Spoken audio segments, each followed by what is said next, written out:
ایک بہت بڑا فلسفی اپنے والد کو زد و کوب کر رہا تھا کہ اس سماج کے پڑھے لکھے بیٹے سے سوال ہوا کہ اس بوڑھے کا جرم کیا ہے. تو اس نے کہا یہ اسی لائق ہے کہ اس کو مارا جائے. میں عالم بالا میں تھا تو اس نے مجھے عالم اسفل میں دھکیل دیا. سادی کہتے ہیں علم کے راہ حق نہ نمایند جہالت است. ایسا علم جو حق کا راستہ نہ دکھائے وہ جہالت ہوتا ہے. ابو علا مرہ ایک بہت بڑا دانشور زندگی موت سے لڑ رہا تھا. اس کے پاس کچھ لوگ بیٹھے تھے. انہوں نے کہا کہ جب تو مر جائے تو ہم تیری قبر کے کتبے پر کیا لکھیں. بڑی بے ڈنگی سی بات کی. اس نے کہا کہ میری قبر کے کتبے پر لکھنا کہ یہ وہ ہے جس کو اس کے والدین نے جنم دیا. لیکن یہ غلطی دوبارہ اس نے نہیں کی. اس نے شادی نہیں کی تھی, اس کے بیوی بچے نہیں تھے. مجرم سمجھتی تھی اولاد اپنے ماں باپ کو. یہ باپ کے ساتھ سلوک تھا. اور ماں کے ساتھ رویہ کیا تھا؟ ماں ترکے میں بٹی, ماں منڈیوں میں بکی. 3 بیٹوں نے اپنی سگی ماں کو 900 دراہم میں فروخت کیا اور پھر وہ پیسے آپس میں تقسیم کر لیے گئے. یہ رویے ہیں قبل از اسلام کے. لیکن اسلام والدین کو جن عزتوں سے نوازتا ہے, اپنی عبادت کے متصل بات ہم سے تقاضا کرتا ہے کہ تو والدین کے ساتھ حسن سلوک سے پیش آؤ. نبی رحمت صلی اللہ علیہ وسلم فرماتے ہیں اللہ کی رضا والدین کی رضا میں ہے, اللہ کی ناراضگی والدین کی ناراضگی میں ہے. جس نے ماں باپ کو راضی رکھا اس نے اللہ کو راضی کیا. جس نے ماں باپ کو ناراض کیا اس نے اللہ کو ناراض کیا. جوانوں, نشان لگانا اس بیٹے پہ جو فرما بردار ہے, اور اس نالائق پہ بھی نشان لگانا نہیں بھولنا جس نے ماں باپ کو گالی دی, ماں باپ کو دھکے دیے, برادری میں پرے پنچایت میں ان کو ذلیل کیا, گھر سے نکالا, زندگی عذاب بنائی. دونوں پہ نشان لگائیے گا. فرما بردار بیٹا جیے گا شان سے, مرے گا ایمان سے. اور جو نالائق ہوگا, نافرمان ہوگا, خدمت سے جی چرانے والا ہوگا, وہ دنیا میں بھی ذلیل ہوگا, اور جب داور محشر جو قیامت کا منصف ہے اس کے سامنے جائے گا تو سر پر عزت کی دستار نہیں ہوگی بلکہ ذلت اور رسوائی کا سامنا کرنا پڑے گا. سیدھی سی بات ہے, عزت چاہیے, عزت سے جینا ہے, معاشرے میں نام چاہیے, قد بڑا چاہیے, تو ان بوڑھوں کی عزت کیجیے گا. اگر یہ دکھی گئے, ہماری وجہ سے ان کی آنکھوں میں آنسو آئے, تو عرش کا رحمان ہمیں کبھی بھی معاف ہاں زندگی سے راستہ مانگیں گے, زندگی ہمیں راستہ بھی کبھی بھی نہیں دے گی. ماں باپ کی خدمت سے رب ملے گا. یہ راضی ہے تو اللہ راضی, یہ ناراض ہے تو اللہ ناراض. آپ اس دنیا ہوش ربا پہ نظر دھڑاؤ, پڑھو تذکرے ان لوگوں کے جنہوں نے ماں باپ کو راضی رکھا. ان کے نام تذکرے آج بھی باقی. حضرت موسیٰ علیہ السلام نے ایک دن اللہ سے عرض کیا تھا کہ یا اللہ جنت میں میرا ہمسایہ کون ہوگا؟ تو ایک عام سے شخص کا نام لیا گیا کہ فلاں کسائی. فقط اس غرض سے اس کی دکان پہ آئی کہ میں وہ عمل دیکھوں جس عمل نے اس کو جنت میں میری رفاقت دی. آپ فرماتے مہمان بن کے اس کے گھر آیا, اپنے بارے میں خبر نہیں تھی کہ میں اللہ کا نبی موسیٰ علیہ السلام ہوں. فرماتے گھر داخل ہوئے تو ایسا بھی نہیں ہوا کہ وہ نظریں چرا کے حجرے میں چلا گیا. رویے ہے نا, بوتل برگر چھپا کے لے جاتے ہیں. جوانوں, اس کا مطلب یہ بھی نہیں کہ آپ بیوی کی خدمت نہ کرو, ضرور کرو. آپ کی خاطر ماں باپ, بہن بھائی, سہیلیاں چھوڑ کے آتی ہیں, اس کی خدمت ہمارے ہی کندھوں پہ ہے. لیکن میرا کہنا ہے بھائی, جنہوں نے پالا پوسا جوان کیا, ہمیں یہاں تک لا کے کھڑا کیا, جو مقدم تھے, ناراض نہ ہوئیے گا, تھوڑا سا لہجہ تلخ ہے, سچ عقیدے پاپڑ مچتے نے. یہ 500,000 کی چیز چھپا کے لے جاتے ہوئے کیا ہمیں شرم نہیں آتی؟ اس کی حیثیت اور اوقات ہی کیا ہے؟ خیر, موسیٰ علیہ السلام فرماتے گھر داخل ہوئے تو میں نے کیا دیکھا؟ اس نے سب سے پہلا کام یہ کیا, لکڑیاں جمع کی, آگ جلائی, اس پر ہڈیاں رکھی اور اپنے ہاتھوں سے کھانا بنایا.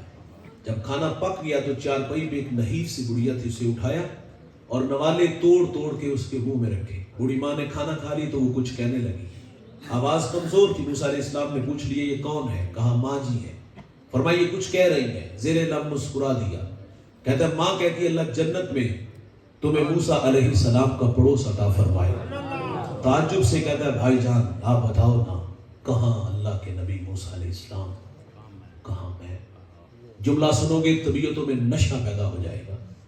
موسیٰ علیہ السلام فرماتے ذرا ادھر دیکھ، میں تیرے سامنے کھڑا ہوں، میں تیرے. یہ خدمت ہے بھائی جو جنت میں نبی کی رفاقت دیتی ہے. یہ راضی ہے تو اللہ راضی ہے، یہ ناراض ہے تو اللہ ناراض ہے. یار میرے نبی تو یمن کی طرف منہ کرتے ہیں، قمیص کے بٹن کھولتے ہیں، لمبے لمبے سانس لیتے ہیں اور کیا فرماتے ہیں؟ مجھے یمن کی طرف سے یار کی خوشبو آتی ہے. کون تھے وہاں حضرت اویس کرنی رضی اللہ تعالیٰ. یہ ساری زندگی حضور سے ملاقات نہیں کر سکے، شرف صحابیہ سے ممتاز نہیں ہوئے، لیکن خیر التابعین کا لقب پایا. اعزاز ملا کیسے؟ ماں تھی، آنکھوں سے نابینا تھی، پیچھے کوئی خدمت والا نہیں تھا. اور بھائی خدمت روک لیتی ہے. میرے نبی صحابہ سے فرماتے تمہیں جب کبھی اویس ملے نا تو اس سے کہنا کہ میری امت کی مغفرت کی دعا کرنا. بیٹے فرما بردار ہوں تو وہ مستجاب الدعوات بنتے ہیں. یار ویسے کرنے کو جنت پہ روک لیا جائے گا. حکم ہوگا ذرا پیچھے پلٹ کے دیکھو، ہزاروں نہیں لاکھوں لوگ ہوں گے. حضرت اویس کو اختیار دیا جائے گا جس طرف انگلی کا اشارہ ہوگا. جتنے لوگ اس اشارے میں آئیں گے ہزاروں نہیں لاکھوں ہوں گے، اور اختیار کیا ہوگا؟ ان سب کو اپنے ساتھ جنت میں لے جاؤ. یہ خدمت کا صلہ ہے بھائی. ماں باپ راضی ہے تو اللہ راضی. میں نے ایک بوڑھے کو پڑھا، اس کا تعلق پچھلی امتوں سے ہے. وہ بوڑھا زندگی موت سے لڑ رہا تھا، بولو براس چارپائی پہ، اور اس کے 4 بیٹے تھے. پہلی بات تو یہ ہے کہ بڑھاپا ایک امتحان ہے، اور بڑھاپے میں بندہ بیمار ہو جائے اس سے بڑا امتحان ہے کہ نوالا توڑ کے بندہ منہ تک نہ آ سکے، قدموں سے چل کے واش روم تک نہ جا سکے، اولاد کے کندھوں پہ والدین کی خدمت آ جائے تو کتنا مشکل ہوتا ہے. معذرت سے لوگ راہ فرار اختیار کرتے ہیں، ہمارے پاس آتے ہیں اور آگے کہتے ہیں مولوی صاحب دعا کرو، ابا جی بڑے اوکھے نے. اللہ تعالیٰ انہوں واسطے آسانیاں والے معاملے فرماتے ہیں. اللہ نے دولت دی ہے تو بیماری پہ جھونک دو، زندگی موت کے فیصلے میرے اللہ کے ہاتھ میں ہیں. یہ ہمارے پاس کیوں دعا کروانے آتے ہیں؟ اب بوڑھے باپ کی بوڑھی ماں کی خدمت کرنا مشکل ہوگی. اب تعفن بدبو آتی ہے تو ناک پہ کپڑا چڑھا لیتے ہیں. اب راہ فرار اختیار کر رہے ہیں. ہم نے ایسی نالائق راہ دیکھی ہے، اور وہ کہتے ہیں کہ دعا کرو اللہ تعالیٰ ابا جی اور اما جی کو پردہ دے دے. ہمارے پاس بوڑھے بھی آتے ہیں اور وہ بھی آگے کہتے ہیں مولوی صاحب دعا کرو اللہ چلتا پھرتے ہی لائے دے. میرے نبی نے اچانک موت سے پناہ مانگی ہے. کیوں؟ کیونکہ اس میں بندے کو توبہ کی توفیق نہیں ملتی. لیکن یہ بوڑھا اچانک کیوں مرنا چاہتا ہے؟ بھائی جان تلخ کچھ حقیقتیں ہیں. اس نے اپنے بھائی کو بستر علالت پہ ایڑیاں رگڑ رگڑ کے مرتے دیکھا. اس نے دوستوں کو ایڑیاں رگڑ رگڑ کے مرتے، کیونکہ دیہاتوں میں چھوڑ جاتے ہیں اپنے بوڑھے بابا کو اور خود شہروں کا رخ کرتے ہیں. یہ صدقہ خیرات کھانے لگے، یہ بھیک مانگنے پہ مجبور ہوئے. اس لیے کہتے ہیں کہ مولوی صاحب دعا کرو اللہ اولاد دے پڑھنے ہی نہ پائے. یہ بوڑھے بھی دعا کے لیے آئے اور یہ بچے بھی دعا کے لیے آئے کہ دعا کرو اللہ بھائیوں کو پردہ دے دے. تو بات اس بوڑھے کی جس کا تعلق پچھلی امتوں سے ہے. بوڑھا زندگی موت سے لڑ رہا ہے. 4 بیٹے تھے اس کے، اور جو سب سے چھوٹا تھا وہ سعادت مند تھا. اس نے بھائیوں کو جمع کیا، کہا والد بیمار ہے اور انہیں خدمت کی ضرورت ہے، لیکن عجیب سا فیصلہ ہے، اگر والد کی خدمت میں کروں تو وراثت سے مجھے کچھ نہیں ملے گا، اور اگر آپ کرو گے تو آپ کو کچھ نہیں ملے گا. تینوں نے نظریں ملائی، دولت کے بھوکے تھے، دولت لے اڑے، اور اس کی آرزو تھی کہ میں اپنے والد کی خدمت کروں.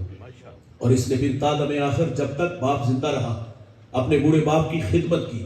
اور جب باپ دنیا سے رخصت ہوا تو وہ اپنے بیٹے پہ راضی تھا.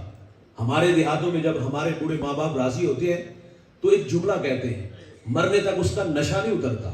اور میں کہتا ہوں مرنے سے پہلے اپنے ماں باپ سے وہ جملہ ضرور کہلوائیے گا، لیکن عمل اور رویے سے راضی ہو کے پتہ کیا کہتے ہیں، جا پتر تینوں ستے ہی خیران ہے. وہ بوڑھا اس حال میں دنیا سے گیا کہ بیٹے پہ راضی تھا. میرے نبی کا فرمان، جس کا باپ راضی اس کا رب راضی. وہ بوڑھا اس حال میں گیا کہ بیٹے پہ راضی تھا. بیٹا تو غربت کی لکیر پہ کھڑا ہے، دولت کے بھوکے دولت لے اڑے، اس کی کل کائنات اس کا بوڑھا باپ تھا. اب باپ دنیا سے رخصت ہوا اور غربت کی لکیر پہ کھڑا ہے. ایک شخص سویا اور خواب میں ایک اللہ والے سے ملاقات ہوئی. کہا بیٹا فلاں شجر کے نیچے 100 درہم پڑا ہے، اٹھاؤ لے آؤ. سوال کی اس میں برکت ہے؟ کہا برکت نہیں ہے. کثرت اور برکت میں بڑا فرق ہے، کثرت اور ہے اور برکت اور ہے. دوسرے دن پھر خواب میں ملے. کہا بیٹا وہاں 10 درہم پڑے ہیں. کہا برکت نہیں ہے. تیسرے دن پھر خواب میں ملے. کہا وہاں 1 درہم پڑا ہے. کہا اس میں برکت ہے؟ کہا ہاں اس میں برکت ہے. درہم اٹھایا، بازار آیا. ایک دکاندار آواز دے رہا تھا 1 درہم میں 2 مچھلیاں گھر لایا، پیٹ چاک کیے، 2 قیمتی موتی نکلے. ایک موتی لے کے دکان پہ آیا، بازار سنار کو دکھایا. اس نے کہا پورے بازار میں اس کی کوئی قیمت ادا نہیں کر سکتا. بات بادشاہ وقت تک پہنچی. اس نے جواہری بلائی. ایک موتی کی قیمت کیا طے پائی؟ 10,000 20,000 25,000 30,000 درہم؟ نہیں دوست، ایک موتی کی قیمت 30 خچر، ان پہ جتنا سونا لاد دیا جائے۔ سونا اٹھایا گھر لے آیا، میرے نبی فرماتے اس نے دوبارہ طلب کیا، کہا اور رکھتے ہو؟ کہا رکھتا ہوں۔ کہا بیچتے ہو؟ کہا بیچتا ہوں۔ کہا ریٹ؟ کہا ریٹ اب میری مرضی کا۔ کہا مانگو، کیا مانگتے ہو؟ کہا ڈبل دوں گا۔ 60 خچر سونا لاد کے گھر لے آیا۔ یقیناً بادشاہ کے بعد اس شہر کا سب سے امیر ترین شخص وہ ٹھہرا۔ کون؟ جس نے اپنے بوڑھے باپ کی خدمت کی۔ دولت سب کچھ نہیں، ٹگے سب کچھ نہیں، ماں باپ بہت بڑی دولت ہے، لیکن ستم یہ ہے کہ اس دولت کی قدر ہم نے بڑھاپے میں دیکھی جب وراثت تقسیم ہوتی ہے۔ 1 انچ پہ بھائی بھائی کو ذبح کر دیتا ہے، گلا کاٹ دیتا ہے، گولی سے اڑا دیتا ہے۔ وراثت پہ جھگڑا ہوا تو بھائی نے بھائی کو ذبح کر دیا۔ اور یہ تو ہے بڑھاپے کی کہانی عرض کرنے لگا ہوں۔ والدین کے ساتھ اولاد کا رویہ کیا ہوتا ہے؟ وراثت پہ جھگڑے، میں کہتا ہوں جھگڑا ایک بچپن میں ہوا تھا، ماضی کے دریچوں میں جھانک کر کے دیکھو، ایک دھندلا سا نقشہ میرے اور آپ کے سامنے ضرور آئے گا، اور میں کہتا ہوں وہ جھگڑا بڑھاپے میں بھی ہونا چاہیے تھا، لیکن بڑھاپے میں صرف وراثت پہ جھگڑا ہوا۔ وہ بچپن کا جھگڑا کیا ہوتا تھا؟ ماں میری ہے، باپ میرا ہے۔ کاش کہ یہ جھگڑا بڑھاپے میں بھی ہوتا، لیکن بڑھاپے میں صرف وراثت پہ جھگڑا ہوا۔ ہاں جب ماں باپ کی باری آتی تو تماشا دیکھنے والا ہوتا ہے، بھائین چھ مگویاں کرتے ہیں، کوئی کہتا ہے گھر چھوٹا ہے، کچھ نلائق کہتے ہیں خرچے زیادہ ہیں۔ یہ گھٹیا بات بیٹا باپ کے سامنے، ماں کے سامنے کہہ رہا ہے کہ میرے خرچے زیادہ ہیں۔ ہم پیچھے پلٹ کے دیکھیں 5-6 بھائی تھے، اکیلا کفیل تھا ہمارا والد۔ ہماری اماں سے مشورہ کیا کہ 4 کو دارالامان میں چھوڑا تھے، 2 کی اچھی کفالت کرتے، کھانا لباس ہمارے اسٹیٹس کا بھی خیال رکھتے رہے، اور آج ان کی باری آئی تو ہم کہتے ہیں کہ ہمارے خرچے زیادہ ہیں۔ اور کچھ نلائق ایسے بھی دیکھے، وہ کہتے ہیں یہ بوڑھا کھان سے تو میرے بچوں کی نیند خراب ہوتی ہے۔ مکافات عمل ہے جوانوں، آج 4 پائیاں بوڑھے ماں باپ کی برآمدے میں لائے ہو تو آنے والے کل میں انتظار ضرور کیجئے گا، یہ 4 پائیاں برآمدے میں نہیں باہر گلی میں پھینک دی جائیں گی۔ ماں باپ دکھی گئے تو عرش کا رحمان ہمیں کبھی بھی معاف نہیں کرے گا۔ الا انبئکم باکبر الکبائر، میرے نبی صحابہ سے فرماتے میں تمہیں بڑے بڑے گناہوں کی خبر نہ دوں؟ عرض کیا کہ ارشاد فرمائیے، فرمایا الاشراک باللہ، اللہ کے ساتھ کسی کو شریک ٹھہرانا، وعقوق الوالدین، والدین کی نافرمانی کرنا اور جھوٹی گواہی دینا، بڑے گناہوں میں ایک گناہ ماں باپ کی نافرمانی ہے۔ باب الفت میں یہ روایت موجود ہے، میرے نبی فرماتے جب میری امت میں 15 بری خصلتیں آ جائیں گی تو فرمایا امت انتظار کرے سرخاندیوں کا، زلزلوں کا، انہیں زمین میں دنسا دیا جائے گا اور آسمان سے بھی زیادہ باری ہوگی۔ وہ 15 بری خصلتیں کون کون سی ہیں؟ فرمایا جب حکمران طبقہ سرکاری خزانے کو دونوں ہاتھوں سے لوٹنا شروع کر دے گا، جس کے پاس امانت رکھی جائے گی ذاتی مال سمجھ کے ہڑپ کر جائے گا، مالدار لوگ زکات دینا چھوڑ دیں گے، علماء دین دنیا کے طلبگار بن جائیں گے، آدمی بیویوں کے فرما بردار ہوں گے اور ماؤں کے نافرمان ہو جائیں گے۔ یہ دوست کے ساتھ حسن سلوک سے پیش آئیں گے، دوست کو دیکھ کر باہیں پھیلائیں گے اور باپ کو دیکھ کے رستہ بدل لیں گے۔ یار آئے گا کنڈا کھڑکائے گا، جہاں جی چاہے گا لے جائے گا، بوڑھی ماں بوڑھا باپ ترلا کرے گا۔ فرمایا یہ پرواہ نہیں کریں گے، دوست کے ساتھ حسن سلوک، وفا کی لیت نبھائیں گے اور بوڑھے باپ کے ساتھ بد سلوکی کریں گے۔ شرابیں عام ہوگی، اس امت کا اول آخر پہ لان تان کرے گا، تو پھر کیا ہوگا؟ سرخاندیاں، پھر کیا ہوگا؟ زلزلے، پھر کیا ہوگا؟ فرمایا انہیں زمین میں دنسا دیا جائے گا اور آسمان سے تابڑ توڑ حملے ہوں گے۔ کب میرے بھائی؟ جب ماں باپ اولاد کے رویوں سے دکھی اور نالا ہوں گے، پھر رحمت خداوندی اس قوم کے بیٹوں سے ناراض ہو جائے گی، اور یہ ناراضگی کا اظہار ہے سرخاندیاں، زلزلے، انہیں زمین میں دنسا دیا جائے گا۔ ایک صحابی نے حضور سے عرض کیا حضور قیامت کب آئے گی؟ کوئی نشانی ارشاد فرمائے؟ تو میرے نبی نے فرمایا تھا جب مائیں ذلیل ہو جائے گی۔ اور یہ گھر گھر کی کہانی ہے دوست، ہم پیچھے پلٹ کے دیکھتے ہیں، اپنا بچپن دیکھتے تو ہمیں بھی یاد آتا ہے، انسان کی فطرت میں بھول جانا ہے، گناہ کا ہو جانا ممکن ہے، کبھی کسی بات پہ اختلاف یا آواز اونچی یا ناراض ہو جاتے تھے، یقین جانو اتنی دیر تک چین نہیں آتا تھا جتنی دیر تک انہیں منا نہیں لیتے تھے، اتنی دیر تک حلق سے نوالا نیچے نہیں اترتا تھا جتنی دیر تک ان بوڑھوں کو منا نہیں لیتے تھے۔ اور آج ماں باپ ڈرتے ہیں کسی بات پہ اختلاف ہوا تو کہیں ظالم منہ پہ تھپڑ نہ مار دے، ہوٹلوں سے کھانا لا کے سامنے بیٹھ کے کھاتے ہیں، پرواہ بھی نہیں کرتے۔ اور ہم نے تو ایسی نالائق اولاد دیکھی، ماں باپ سے مرنا جینا ختم کیا کہ ابا جی اماں جی تسی مر گئے تو میں نہیں آواں گا، میں مر گیا تو تسی نہ آیا جے۔ اور میں اس نالائق بیٹے کو جانتا ہوں، جس نے اپنے بوڑھے باپ سے کہا تھا کہ ابا اگر آپ مرے تو میں نہیں آؤں گا، میں مر گیا تو آپ نہ آئیے گا، باپ پہلے دنیا سے چلا گیا، محلے دار رشتہ داروں نے کہا او زندگی میں اختلاف تھا تو چلے گئے، تیرا حق ہے ان کو غسل دینا، کفن پہنانا، ان کا لاشا اٹھا کے جنازے گاہ تک لانا، پہلی صف میں کھڑے ہو کے مصلی پہ کھڑے ہو کے ان کا جنازہ پڑھنا، قبر میں اتارنا، مٹی ڈالنا، آنسو بہانا، یہ تیرا حق ہے۔ صفا کتنا تھا، شاید کے سینے میں دل نہیں پتھر تھا، اس نے کہا والد سے وعدہ کیا تھا نہیں جاؤں گا، اور میرے بھائی نہیں اس نے اپنے بوڑھے باپ کا جنازہ پڑھا، نہیں کفن دیا، نہیں اس نے غسل دیا۔ مجھے بتائیے گا ایسے نالائق بیٹوں کو اللہ معاف کرے گا؟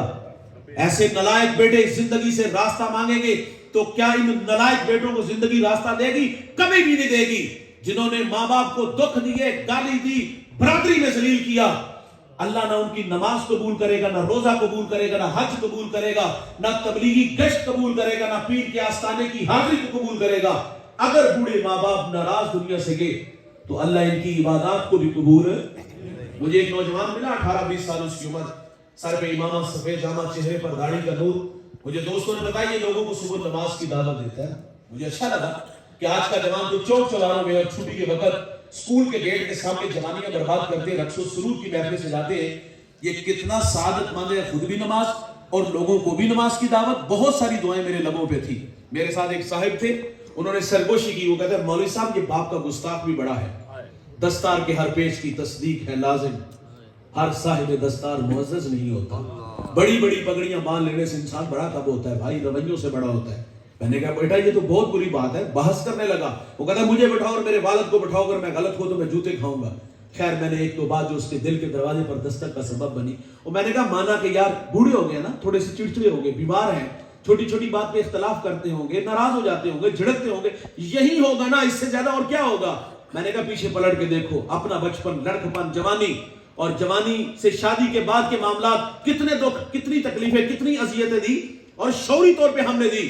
یہاں تو شعوری معاملہ ہی نہیں، وہ تو اپنی بیماری سے لڑ رہے ہیں یار۔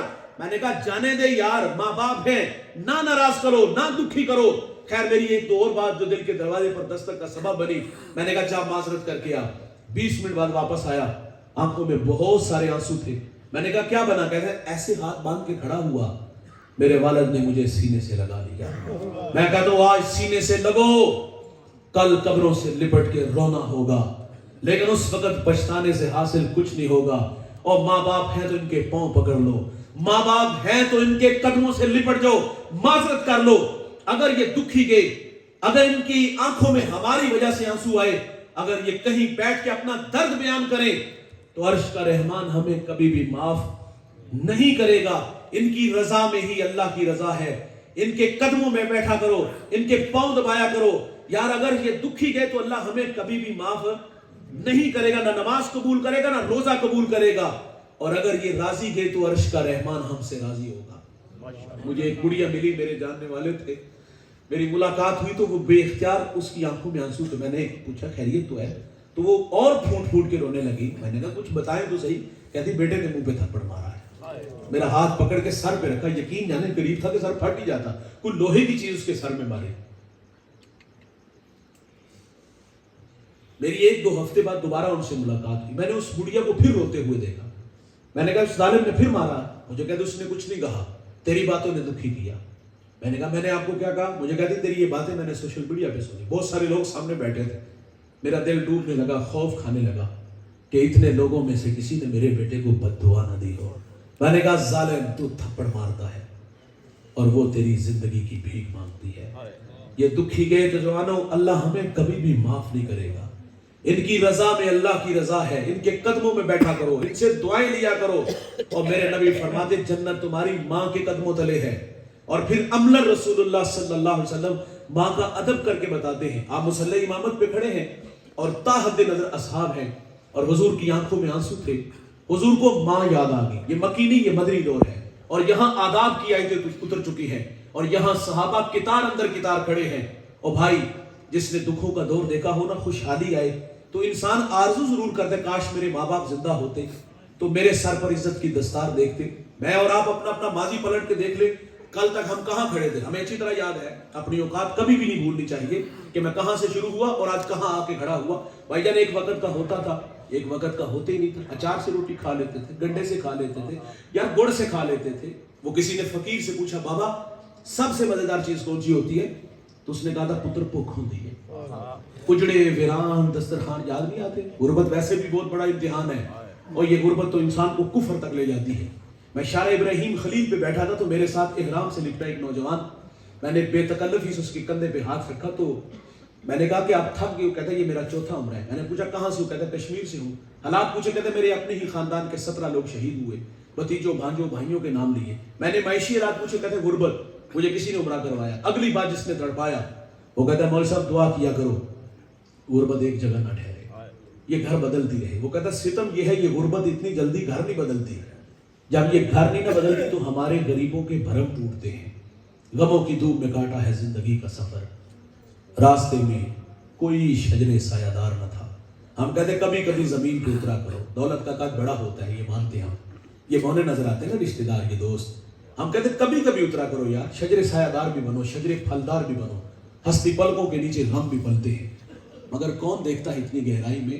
غربت ایک بہت بڑا امتحان ہے یار. یاد آتا ہے وہ بیتا ہوا گزرا ہوا اور اجڑے ویران دسترخوان, اور آئے دسترخوان پہ انواع و اقسام کے کھانے پھل ہیں. تو یہ نظریں تلاش کرتی کاش اماں ہوتی, کاش میرا بوڑھا باپ ہوتا تو یہ بہار بھی دیکھتے. یار کبھی زمانہ تھا کوئی گلی محلے میں ہمیں نہیں جانتا تھا, کوئی رشتہ دار بھی نہیں پہچانتا تھا. ویسے بھی یہ ستم ہے اس معاشرے کا کہ غریب کا کوئی رشتہ دار ہی نہیں ہوتا. یار غریب تو کسی کو کال کر لے تو نواب کا بیٹا کال نہیں ریسیو کرتا, قرض مانگ لے گا, قرض دے دیے تو واپس کیسے کرے گا. ہمارا کہنا غریب خوددار ہوتے ہیں, ہاتھ پھیلانا توہین جستجو جانتے ہیں, اور وہ تو رشتوں کی قدروں کو جانتا تھا. یہ چچا کا, یہ تائے کا, یہ ماموں کا, یہ پھپھو کا بیٹا ہے, لیکن بھول گیا تھا جہاں دولت ڈیرے جماتی ہے وہاں رشتے اور قدریں بدل جاتی ہیں. زندگی میں تھوڑے لوگ ملے جنہوں نے اپنے آغاز کو یاد رکھا کہ میں کہاں سے شروع ہوا اور آج کہاں آ کے کھڑا ہوا. معذرت سے کہوں گا اکثر لوگ اوقات بھول جاتے ہیں. ایک جملہ ان لوگوں کے لیے, بھائی جان اوپر جانے میں بڑا ٹائم لگتا ہے, اور ہم مشورہ دیتے ہیں جب اوپر جاؤ نا تو راستے میں کچھ لوگ ملیں گے, ان سے رابطے میں رہیے گا. کیوں؟ اس لیے کہ کبھی کبھی اوپر سے نیچے بھی آنا ہوتا ہے. جب نیچے آؤ گے تو یہی لوگ ملیں گے, رابطہ اچھا ہوا تو زندگی اچھی گزرے گی. راؤن تکبر دولت کا نشہ ہوا تو بھائی جان جب واپس پلٹو گے تنہا رہ جاؤ گے, کوئی منہ بھی نہیں لگائے گا. اوپر جانے میں ٹائم لگتا ہے لیکن اوپر سے نیچے آنے میں کوئی زیادہ ٹائم نہیں لگتا. زمانہ تھا بھائی, یہ پہچانتے نہیں تھے. بھتیجا ہوں, آج بھانجا ہوں, آج بھائی ہوں, آج کسی کا دوست ہوں. یار انسان ڈھونڈتا ہے کاش ماں جی ہوتے, ابا جی ہوتے تو سر پر عزت کی دستار دے. کبھی پاس سائیکل نہیں تھا, آج جہازوں کے سفر, دوڑتی گاڑیاں, فلک بوس عمارتیں, بنگلے, پلازے, کیا کچھ نہیں اللہ نے دے دیا. انسان ڈھونڈتا ہے کاش میرے ماں باپ ہوتے. میرے ایک دوست نے گاڑی لی, میں نے مبارکباد دی تو رونے لگا. میں نے کہا خوشی کے آنسو یا ماضی کی تلخیاں؟ وہ کہتا ہے ایک زمانہ تھا ماں بیمار ہوئی اور میرے پاس اتنے پیسے نہیں تھے کہ میں ماں کو گاڑی پہ بٹھا کے ہاسپٹل لے جاتا. وہ کہتا ہے ماں کو گدھا گاڑی پہ بٹھایا اور ماں راستے میں ہی زندگی کی بازی ہار گئی. وہ کہتا ہے سب کچھ ہے لیکن ماں نہیں ہے. مرنے والے یہ بات کیا جانے, جینے والوں پہ کیا گزرتی ہے. اپنوں کے بغیر زندگی بڑی ادھوری ہوتی ہے. میں جب بھی والدین پہ بات کر دوں تو اپنی بات ضرور سناتا ہوں. میں 1997 میں قبلہ مصطفی صاحب کے پاس آیا تو میری والدہ نے حضرت کے ہاتھ میں دیتے ہوئے کہا کہ میری آرزو جس طرح ممبر میں بیٹھ کے اللہ رسول کی باتیں سناتے یہ بھی انہیں رحم کا راہی بنائے. وہ 2 سال بعد دائی اجل کو لبیک کہہ گئی. جانا ہے, ہم نے بھی جانا ہے, لیکن جانے والے یاد بڑا آتے ہیں. میں ان راہوں کا راہی رہا, پورے پاکستان میں جاتا ہوں, باہر بھی جاتا ہوں, لیکن کبھی کبھی یہ آنکھیں اس بوڑھی اماں کو تلاش کرتی ہے. وہ زندہ ہوتی, وہ پردے میں بیٹھ کے اللہ رسول کی باتیں سنتی تو میرا قد کس قدر بڑھ جاتا. میں نے پہلا پارہ حفظ کیا تو میری والدہ نے کہا مجھے سناؤ. میں نے قدموں میں کھڑا ہو کے پہلا پارہ سنایا تو انہوں نے مجھے 100 روپیہ انعام دیا. وہ مجھے آج بھی یاد ہے. یہ انسانی فطرت ہے یار. انسان آرزو کرتا ہے کاش میری ماں جی, میرے ابا جی ہوتے تو یہ بہار بھی دیکھتے. آج اللہ نے اتنی فراوانیاں دی. یہ انسانی فطرت ہے, انسان ڈھونڈتا ہے اپنوں کو.